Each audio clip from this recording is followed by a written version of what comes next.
Hello, শুভ মহালয়া তোমাদের সবাইকে। আমরা যারা কোচবিহারে থাকি আমাদের মহালয়া মানেই হলো সকাল সকাল উঠে একবার বড় দেবী বাড়িতে আসা। তাই আমরা দুজনও চলে এসেছি। রাজার শহর এই কোচবিহারের ঐতিহ্য হলো আমাদের এই 500 বছরেরও বেশি পুরনো রাজার আমলের বড় দেবী পুজো।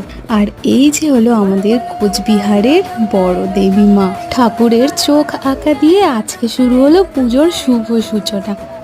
ছোটবেলা মহালয়া মানেই ছিল সেই ভোর 5টায় উঠে লেপ মুড়ি দিয়ে মা বাবার সাথে বসে মহালয়া দেখা। এখন সেটা অনেকটাই পাল্টেছে, এখন আমাদের এইভাবে মহালয়া হয়। চলো এখন এখান থেকে বেরোই। টুকটাক দোকানও বসেছিল, তো এটা পুচকুনির জন্য নিলাম। ফেরার পথে একটু বিসর্জন ঘাট হয়ে ফিরলাম। দেখো কত কাশফুল ফুটে সাদা হয়ে আছে, আর তর্পণ করবে অভি, সেটাই দেখতে এসেছিলাম এখানে হচ্ছে কিনা। রাস্তায় ঠাকুরের দর্শন হয়ে গেল আর প্রসাদও পেয়ে গেলাম। তো এইভাবে আমাদের মহালয়াটা কাটলো বেশ সুন্দর। তোমাদের কেমন কাটলো জানিও। বাই।